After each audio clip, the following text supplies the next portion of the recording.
वो पीर था, बीमारों को देता था ताबीज इश्क का।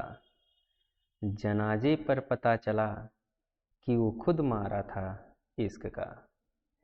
आइए हम लोग हिंदी वर्णमाला का अगला भाग पढ़ते हैं।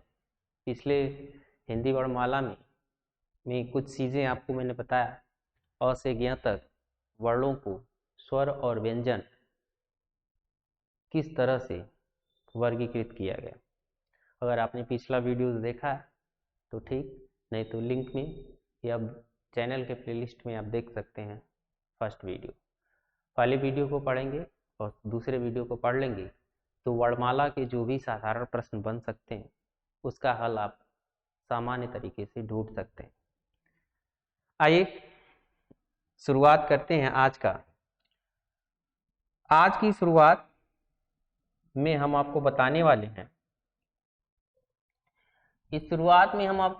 वाले हैं कि हमने कहा था कि वर्णमाला में सबसे पहले हम वर्णों का वर्गीकरण किए थे।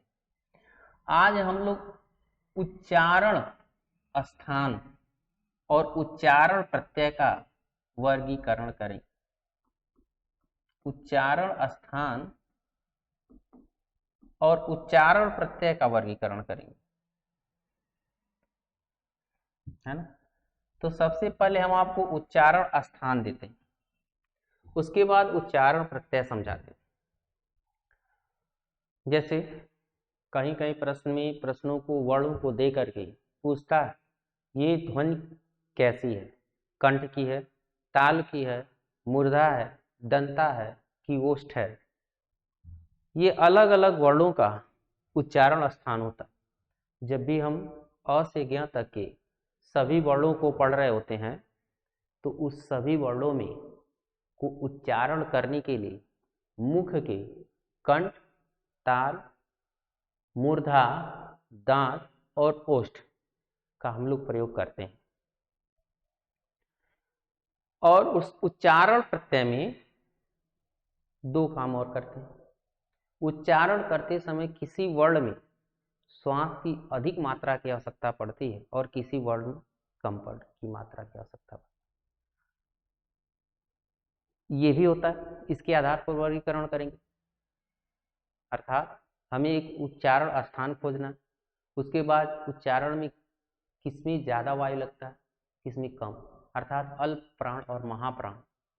और एक व्यवस्था है स्वतंत्रती कंपन के आधार पर, जिसमें सघोष और अघोष होता है, वो व्यंजनों का होता है।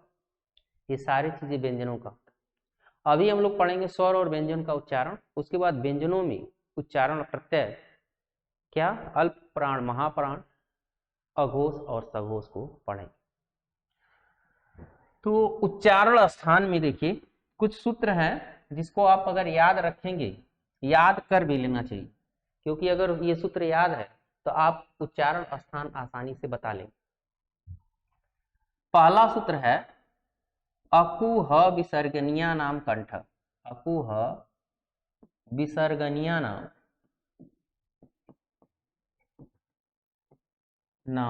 कंठ।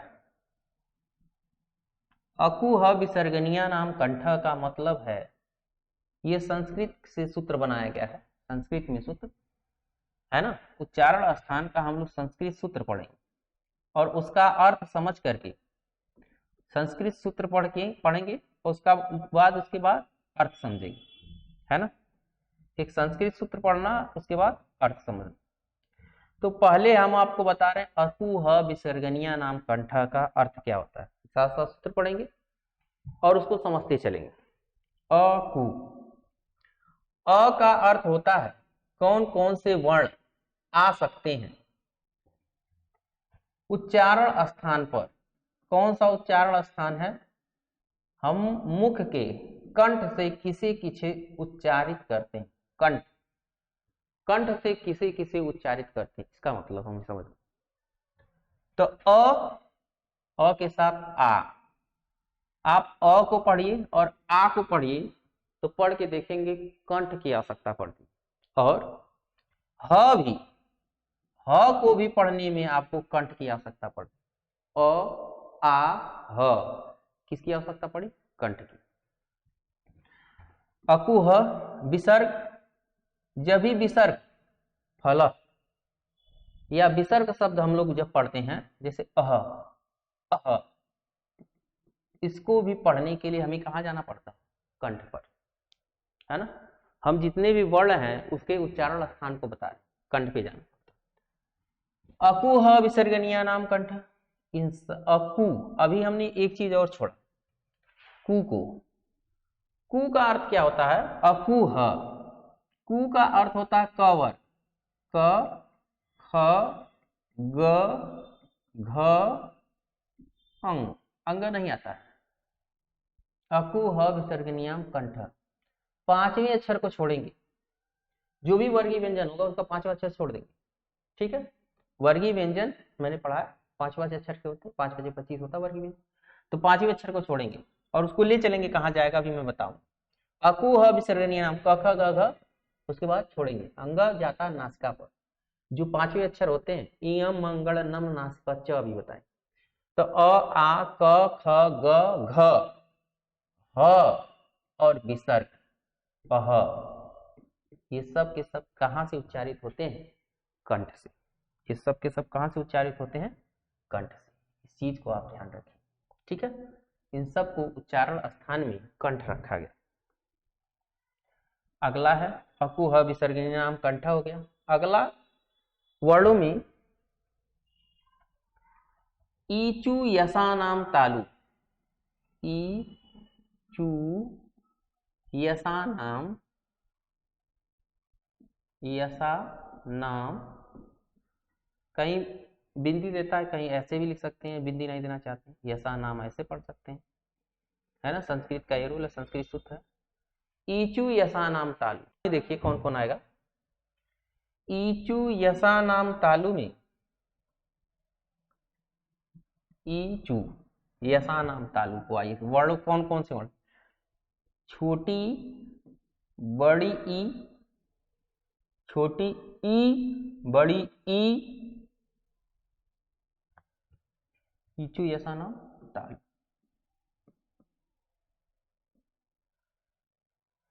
ईचू यसा नाम तालु, छोटी ई बड़ी ई, य भी आएगा साथ साथ,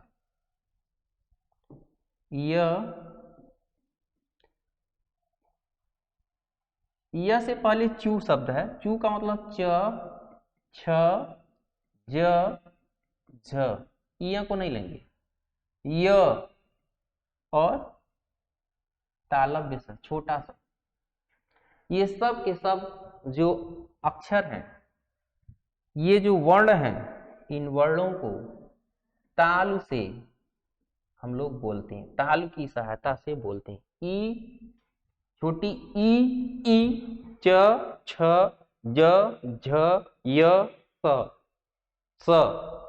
स, एक होता है स, तालु से बोला जाता है, छोटा सा ताल से बोला स, है ना।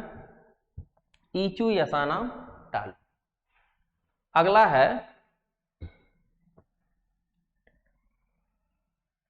रीटू रसाणाम मूर्धा, री टू रसाणाम, रसाणाम मूर्धा,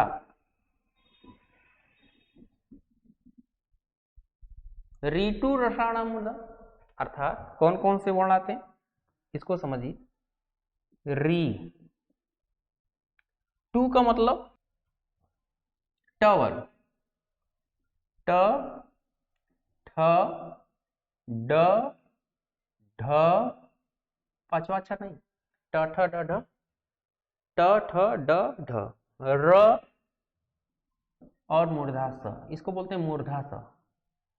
ट ठ री, री में मूर्धा बना रहे, री, ट ठ ड ढ र श, अब की बार श ऐसे बोलते हैं, कौन कहां से? मूर्धा स इसको बोलते हैं। तो ये सब कौन से व्यंजन है? मूर्धन्य व्यंजन, ये सब के सब मूर्धा व्यंजन, सब के सब क्या है? मूर्धा। ऋतु रसाणाम मूर्धा। अगला है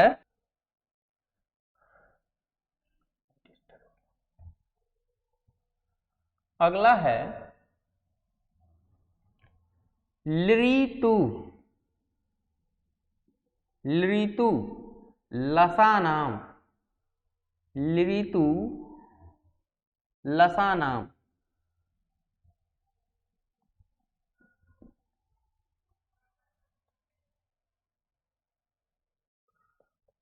नाम लसा नाम।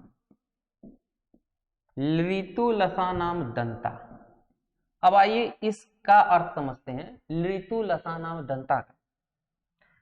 ऋतु लसा नाम दंता जो वर्ण है वो लिरी लिरी त वर्ग में त लिरी त बोल के देखिए त थ द ध। ये सब को किसमें हम लोग उच्चारित कर रहे हैं? त थ द ध दंत।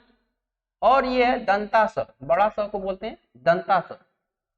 तो इसका उच्चारण हम लोग दांत से करते हैं, इसलिए इसे क्या बोलते हैं? दंता या दंत। ये दंत वर्ण है। कौन से वर्ण है? दंत वर्ण। अगला समझते हैं ऋतु लसा नाम दंता। अगला सूत्र है आपका उपधनिया नाम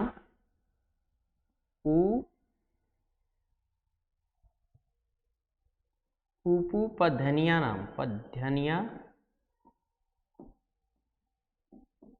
नाम उपपध्यानिया उपपध्यानिया नाम ओष्ठौ। ओष्ठौ ओष्ठौ उपपध्यानिया नाम ओष्ठौ का मतलब ऊ छोटा ऊ बड़ा ऊ प पू का मतलब पू प वर्ग प फ ब भ प फ ब भ म प फ ब प फ ब भ म नहीं प फ ब भ कितने सब ध प फ ब भ ये हो गया ऊ पू वो छोटा ऊ बड़ा ऊ प वर्ग प फ ब भ। इस सबका उच्चारण हम लोग ओष्ठ से करते हैं। आप उच्चारित करके देखिए ओठ की आवश्यकता पड़ती, इसलिए उनको ओष्ठौ इस सूत्र में रखा गया। इतनी जो वर्ण है ये ओष्ठ में आते हैं, इसलिए इन्हें किस में रखा गया? ओष्ठौ। ठीक। अगला है इयंगणनम। इय म अंग ड़ नम नाम। इयम अंगड़ नाम नासिका च। नासिका च। अगला सूत्र अर्थात आप इया को जब पढ़ रहे होंगे इया म अंग ड़ न इयंगणनम या अंगयणनम अंगयणनम को कहीं कहीं ऐसे आप लिखा हुआ पाएंगे। पहले क का मिलता है अंग और हम लोग छोड़े च का क्या है? अंग इया और इसका छोड़े हैं टठ अड़ और इसका छोड़े हैं तथ न और इसका छोड़े हैं म। इनको क्या बोलते हैं? नासिका। अर्थात इनको उच्चारित करने के लिए नाक की सहायता लेनी पड़ेगी। इनको उच्चारित करने के लिए किसकी सहायता लेनी पड़ती है? आपको नाक की सहायता लेनी पड़ती है, इसलिए क्या है? नासिका च। और एक चीज ध्यान रखिएगा इन्हीं को पंचमाक्षर बोलते हैं। और एक चीज और रोज ध्यान रखिएगा इसमें पंचमाक्षर कौन है तो इसको याद रखेंगे इय अंग नम किसी क्रम में लिख सकता है।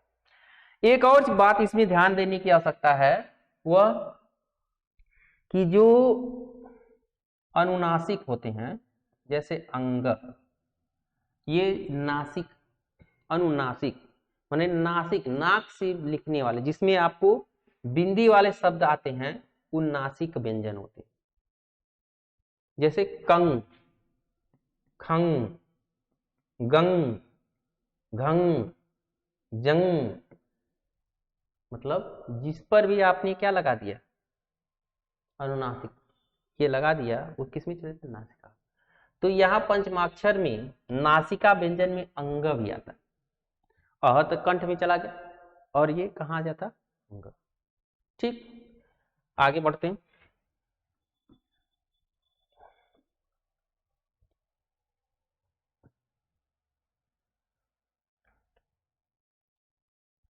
अगला ओ दैतव, दैतव, कंठोष्ठव, कंठ ओष्ठव, ओष्ठव, ओ आओ, ओ और आओ को जब आप उच्चारित करते हैं तो कंठ के साथ ओठ की भी आवश्यकता पड़ती है, तो उसको बोलते हैं ओ दैतव कंठ ओष्ठव, है ना, अर्थात ओष्ठ व्यंजन है, कंठ व ओष्ठ व्यंजन, कंठ व ओष्ठ दोनों को मिलाकर के हम लोग ओ और औ को पढ़ते हैं। ए दैतव कंठ ताल, ए दैतव कंठ ताल, अर्थात ए ऐ, ए ऐ, पढ़ करके देखिए, ए ऐ, कंठ और ताल दोनों मिला रहे हैं, अर्थात ए और ऐ जो वर्ण है कंठ और ताल के मिलने से उच्चारित होते हैं, कंठ और ताल को मिलने से क्या होते हैं, उच्चारित होते हैं। कौन, ए और ऐ। अगला है आपका वकारस्य दंतौ, अगला है वकारस्य दंतौ, व वकारस दंतौ, दंत तौ का मतलब होता है दंत और ओष्ठ, दंत और ओष्ठ, आप व पढ़ के देखिए, व को जब हम पढ़ रहे हैं तो ओठ को दांत पे लाना, तो दंत ओष्ठव, वकारस्य दंत ओष्ठव, वह जो वर्ण है वो दंत और ओष्ठ से उच्चारित होता है, और ये कंठ तालु से और कंठ ओष्ठ से, वकारस्य दंतौ। तो आप यहां पर सीख चुके हैं कि जितने भी वर्ण हैं उनका उच्चारण स्थान कहाँ है, सारे वर्णों का आपने क्या सीख लिया, उच्चारण स्थान। कोई दिक्कत नहीं है, स्टॉप कर रखा है। तो इस तरह से आपने वर्णों का उच्चारण स्थान सीख लिया। अब आइए आपको सिखाते हैं वर्णों में घोष, अघोष, सघोष, अघोष या अघोष होता है, एक सघोष या घोष होता है, अल्प प्राण, महाप्राण, ये क्या होते हैं, जिनको बोलते हैं उच्चारण प्रत्यय ना, उच्चारण प्रत्यय आपको समझना। उच्चारण प्रत्यय के दो आधार हैं,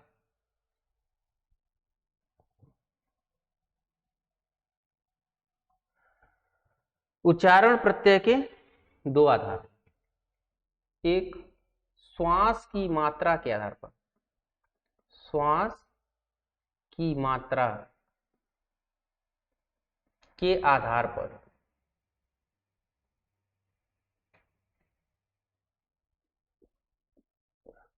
और एक है स्वतंत्रीय कंपन के आधार पर, स्वतंत्रीय कंपन के आधार पर।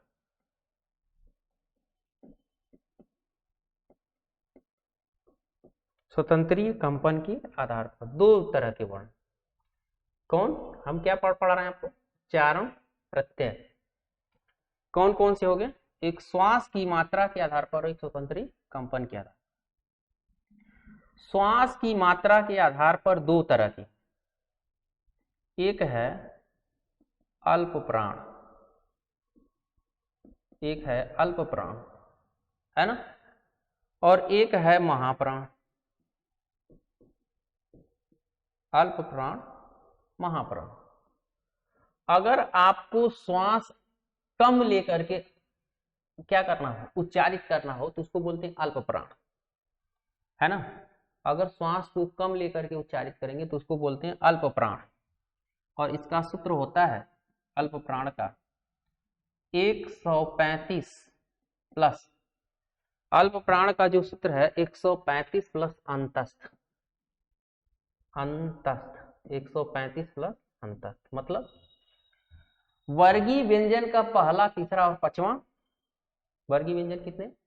कुचु टुतुपु का पहला, तीसरा, पांचवा, अर्थात क वर्ग का, क ख नहीं, ग घ नहीं, अंग, क ख ग घ अंग है, तो ये तीन, पहला, तीसरा, पांचवा। और क ख ग अंग, च छ ज झ इ, ट ठ ड ढ ड़, 135 चल रहा है। और त द न, प फ सॉरी प ब म, ये हो गया। अब प्लस अंतस्थ। अंतस्थ कौन है? अंतस्थ में देखिए य र ल व, य र ल व।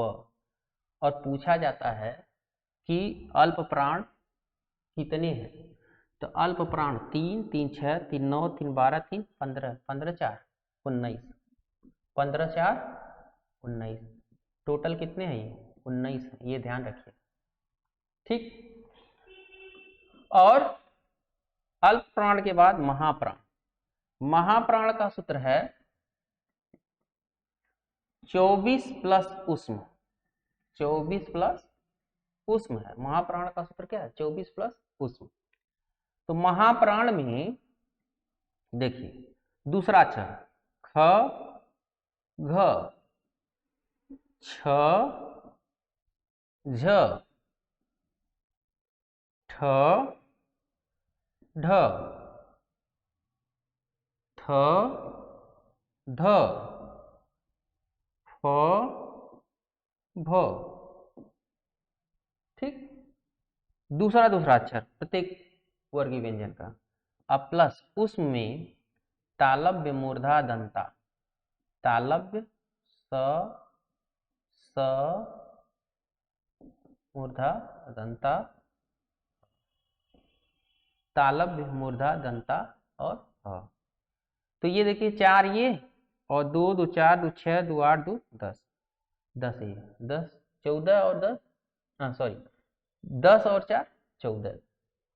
और व्यंजन की जब भी संख्या पूछा जाता है इन्हीं को जोड़ देते हैं, अल्प प्राण और महाप्राण मिलाकर के व्यंजन की संख्या बन जाता है 19 प्लस 14 कितना हो गया? 33। मुख्य व्यंजनों की संख्या कितनी हो जाती है? 33। उसी तरह से आइए यहां देखते हैं, है ना। तो महाप्राण 14 हो गए, अल्प प्राण 19। स्वतंत्री कंपन के आधार पर ये कितने होते हैं? 2 प्रकार के होते हैं। देखिए पहला स्वतंत्री कंपन के आधार पर अघोष है, अघोष, प्लस उष्म, अघोष प्लस उष्म। और दूसरा है घोष या सघोष, कहीं घोष लिखा रहता है, सघोष प्लस अंतस्थ, ये ध्यान रखिएगा, सघोष प्लस अंतस्थ। स्वतंत्रती कंपन के आधार पर अघोष जो होता है वो कौन कौन हो सकता है? इसका सूत्र है 12 प्लस ऊष्म, और सघोष का सूत्र है 345 प्लस अंतस्थ। मतलब समझिएगा,